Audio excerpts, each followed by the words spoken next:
Jasmine Nicole. Welcome and welcome back to Weight with Jazz, a safe space to discuss all things weight related, a little bit of my life and everything else. It's time to have this discussion. Who will gain weight back after stopping GLP1 medication? This is a conversation we need to have, we need to revisit. I don't think I revisit this in entirety since my entire experience on GLP1 medication. I've been on GLP1 medication, tirzepatide, for over a year. I'm in maintenance, 32 plus weeks. I'm at, I've reached my goal weight. I initially started my weight loss journey at 284 pounds. This was without GLP1 medication. I decided to embark on my weight loss journey. Then, that was around 2012, and trying to get 115 pounds down, in which I was successful. I chose running as my choice of cardio, and I fell in love with that. And if you tap into some of my videos, you see I've done the 10K. I've shared that. I've grown to love running, and I attribute that to my introduction to it, as it helped me get the weight off, plus intermittent fasting way back when. However, I got a little too seasoned and a little too sassy in my ways, and I started gaining weight back, okay? I wasn't done with my weight loss journey anyway. However, I was gaining back, and I was gaining back for probably some similar reasons in which I would, among others, would gain weight back after or if stopping GLP1 medication. Reason for me gaining weight at that time, me feeling heavy, I felt insulin resistance coming upon me. I had discoloration in my neck and on other areas of my skin that was hinting to insulin resistance or pre-diabetes. There were a number of things that I was recognizing that were affecting my health. And I think it had a lot to do with hormonal imbalance, which is one of the main medical ailments that GLP-1 medication does help treat. So let's get deeper into this, because from what we know and understand and what has been pushed for so long since the introduction of zepbound, mounjaro, ozempic, wegovy, and any Saxenda, Victoza, Trulicity, and any of the next GLP-1s that are in line to be released. The running rhetoric is weight gain will come once GLP-1 medication is no longer used. So if a person stops using GLP-1 medication, the person, according to the information that has been pushed out here by Eli Lilly and other GLP-1 creators such as Novo Nordisk, it's pretty much saying that we will not be able to successfully sustain the weight loss without GLP-1 medication. So let's get a little deeper into this analytically. So research specifically says that GLP-1 users will gain weight back after stopping GLP-1 medication. And when I'm saying GLP-1 medication, this includes all of the types of GLP-1 medications as I just listed: zepbound, mounjaro, wegovy, ozempic, Trulicity, Saxenda, Victoza, and others to come down a lot. Tirzepatide compound, if that's what you're on. Semaglutide, if that's what you're on. All of the GLP-1s are all in the same posture in regard to the sustaining weight loss and keeping it off. So in some cases, weight gain will occur even when lowering the dose in maintenance.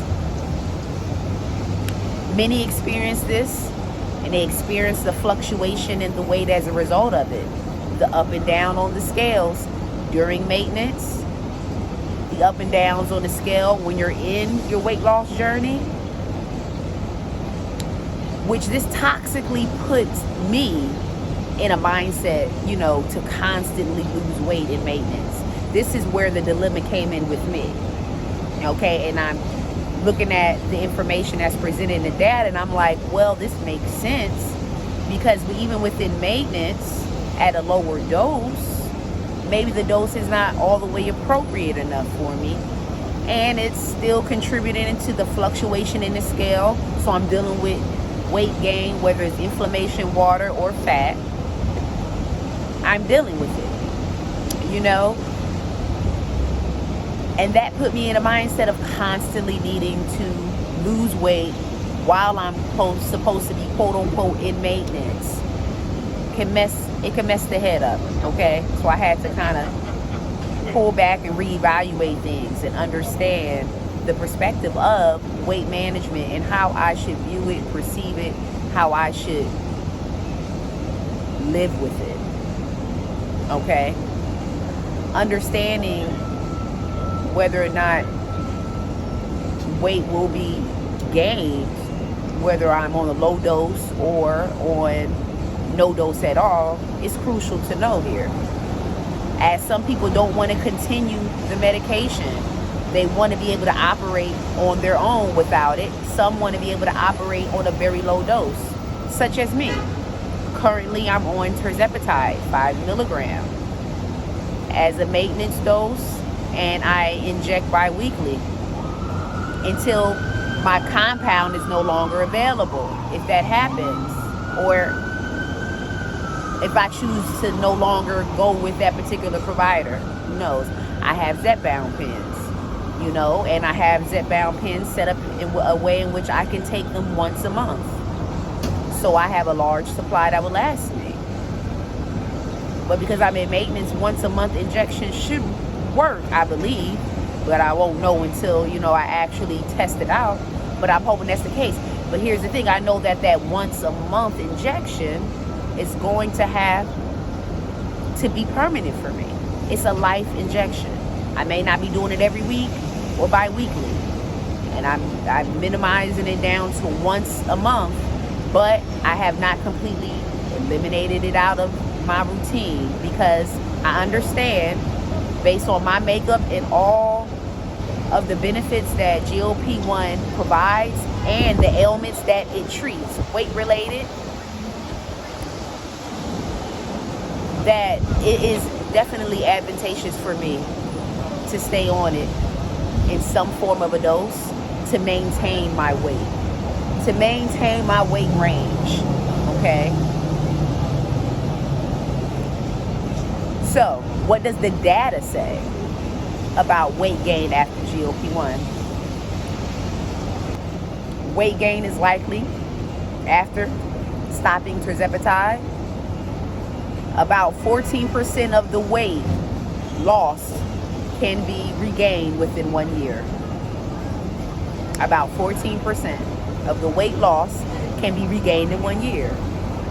Semaglutide, similar posture, is a GLP-1, delivers the same benefits. It's just, you know, semaglutide is a single hormone agonist instead of tirzepatide being a dual hormone agonist.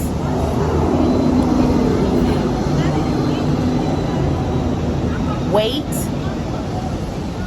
gain is expected to occur within a year of stopping semaglutide GLP-1 medication. So the posture does not change based on the GLP-1 medication. The data pretty much remains that weight gain is going to occur when stopping GLP-1 medication. Now, the question is, why does weight come back after stopping the GLP-1 medication? Why? Here are some reasons, okay? The suppression lessens, so you no longer have the suppression that you initially had when you were on the medication once you're off. And that definitely is going to be an impact on the system and adjustment.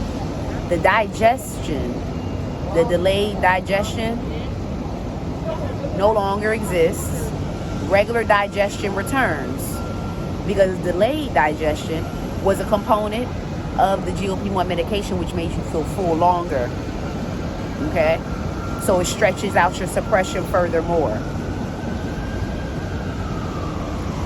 GLP-1 medication specializes in the increased appetite suppression. It specializes in food noise suppression, okay? It slows down the digestion process to make a person feel full longer after eating. It's a hormonal regulation tool. GLP-1 medication provides hormonal regulation. It provides insulin regulation. It also provides metabolic regulation, which helps get the metabolism back on key.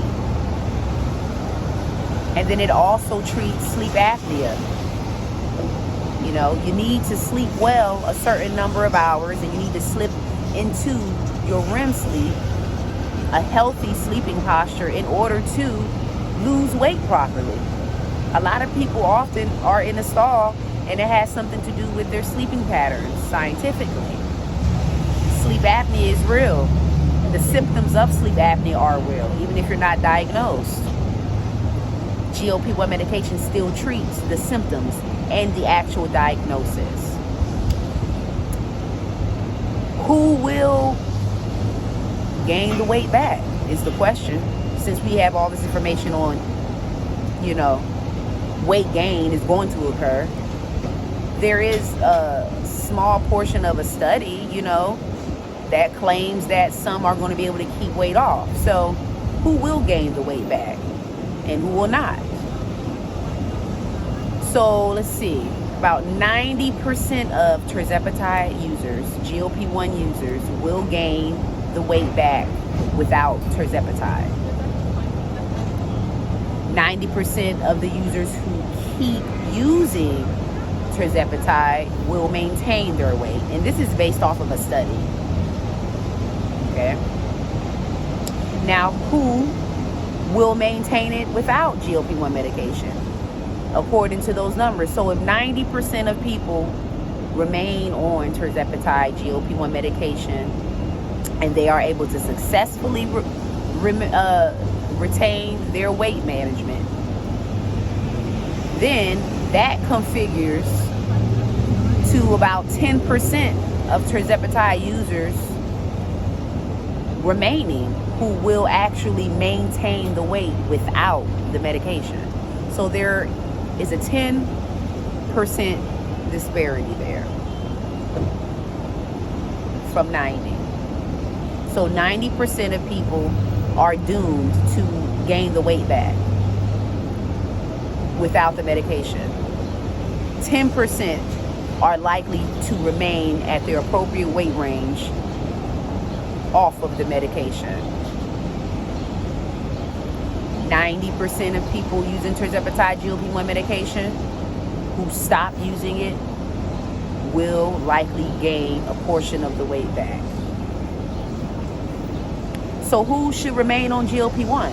This is sounding a lot of alarms to me. So how do we know who's appropriate to remain on it for more probable successful weight management options? Well, those who have hormonal dysfunction should benefit from remaining on GLP-1 medication. Those in perimenopause or menopause should likely remain on the medication, because stepping into perimenopause and menopause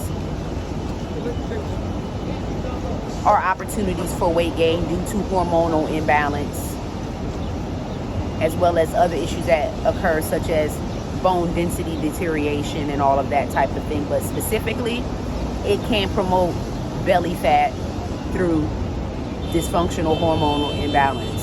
So those who are experiencing perimenopause and menopause, of which I am, should remain on GLP-1 medication, in my opinion. Those who are insulin resistant without the GLP-1 medication should remain on the GLP-1 medication.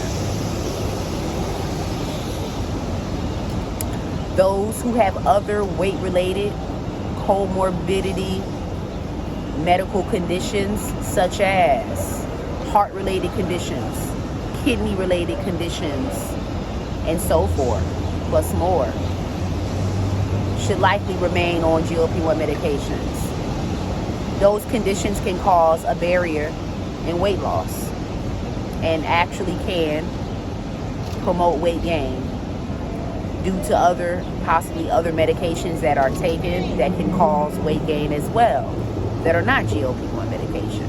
Remember, folks are treating other medical ailments as well as taking GLP-1 medication. And sometimes those medications for the ailments conflict by providing weight gain, water retention, fatigue, all the other things that can kind of get in the way. Those who have binge eating disorders / food addiction disorders should remain on GLP-1 medication, whether you're in maintenance or not. I realize and I accept this as a case for me. I have to be a GLP-1 lifer, and I'm okay with it. I'm okay with managing, attaining the medication within my financial economy and making it work the best way that I can. But I know that is what has to be done in order for me to successfully maintain my weight, to have it under control and not spiral out of control as a result of my comorbidities. Okay? I need to use GLP-1 long term,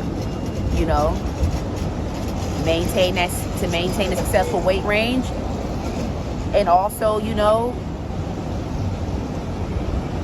to treat food addiction, you know what I mean? Also, to restabilize metabolic dysfunction, because then my metabolism will be out of whack. Hormonal imbalance, which is probably a large reason why I still collect a certain amount of adipose tissue, which is fat, in the abdominal area, in the belly area, belly fat. A lot of these things occur.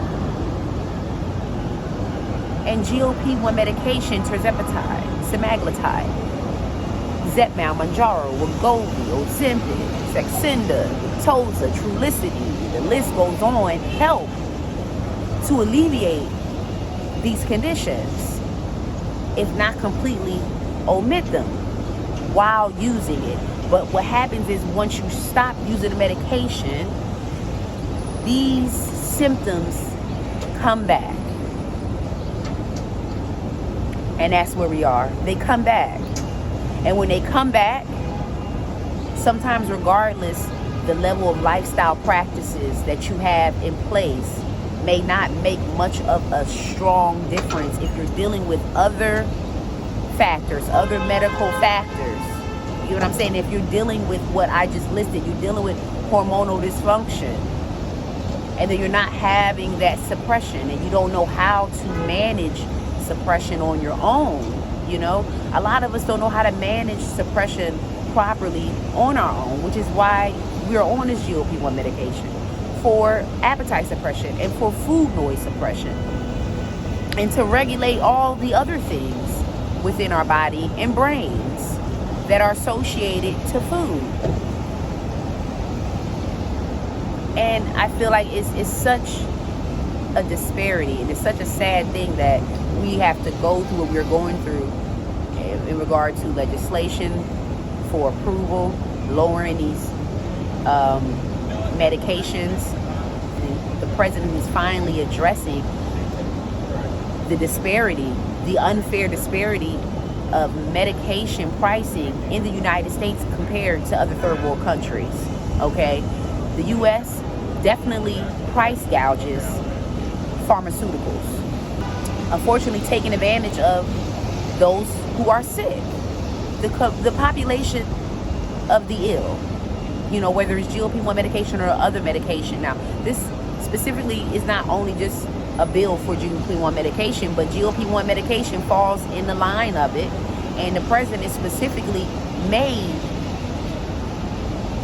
an address actually bringing up GLP-1 medication. I think he called it the fat shot or something like that. His terms, they were layman.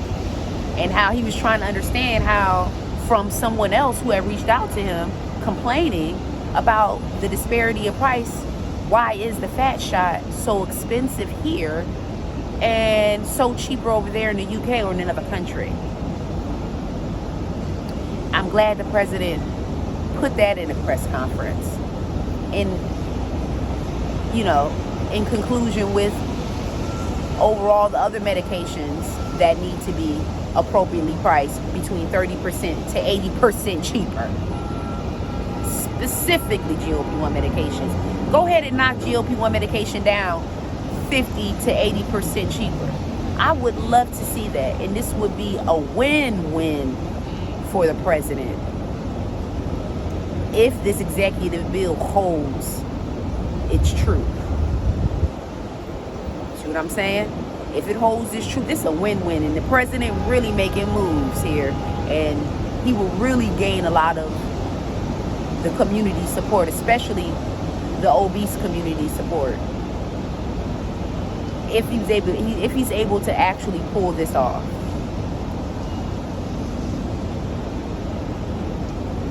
So shout out to the president for even addressing it. The need to stay on GLP-1 medication is clearly essential. This is why so many people are advocating for it. This is why so much information is being dished out all over media, research, studies, people's personal experiences, what the data really relays. It's essential for most, according to the data. The data shows us that people have to stay on this medication because most will regain and go backwards. And because some of these weight-related comorbidities are just so deeply invested in our minds and our bodies, some of us may not be able to rid from them completely without the GLP-1 medication. We'll need that as a governing guide and support throughout life, just to deal, with the management of food. That is a condition of obesity.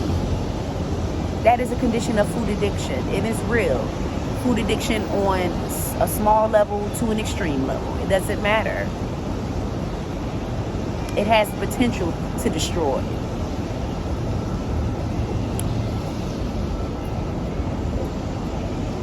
And here's the thing, not just according to the data, it's also according to personal experience. This is why the GLP community is so strong and important, because you have users such as myself and many others who are out here sharing their information and their experiences as they go through the phases, as they went through the weight loss, and as they are in maintenance and they're experiencing the fluctuations in the weight. They're randomly gaining weight back and they're not doing much to change their existing healthy lifestyle practices. They're living the 80-20 rule life. They're incorporating protein and fiber. They're exercising an appropriate amount, within a week. They got their steps in, but the scale still keeps scaling up and then sometimes scaling down. Can't get a hold on anything you eat. You eat a tablespoon of salt, then all of a sudden you done gain 4 pounds. This is what we are experiencing. And we are experiencing this because we need GLP-1 regulation. And this is the conclusion I've come to. I need the regulation. Even if it's just a dose a month, I need a regulation. And many of us do. If we want to get out of this rat race of trying to keep up with a weight scale, get on the appropriate dose to maintenance the weight. And maybe I need to revisit my dose once I do another weigh-in. Maybe I need to revisit my dose. Is 5 enough, or does it need to go up? And I'm hoping it don't. You know what I mean? Just so that I can maintain a sweet spot and not have so much fluctuate up and down if I know that my nutrition and my fitness is on key, is on point. The only thing that is slipping on the sidelines is my sleeping, and that makes a major difference in weight retention as well. Which is why I'm still waiting for my zepbound. Not my zepbound. I'm still waiting for my sleep apnea results. So, saying this all to say and stress the importance of this GLP-1 medication for many of us, for me, for you, for your family, for your friends who really need this medication, and it has really changed their lives. It changed mine. If you believe this is you and you are the need of this medication, it is okay. Don't let people shame you for staying on GLP-1 medication for weight management, or for using GLP-1 medication for weight loss, or using it for its other great benefits to health. Be true to your needs. You know what your body needs. You know what you need. And you know if you need GLP-1 assistance long term. And if you do, it's okay. It's okay. Be true. Be real. See you in the next video. Be real.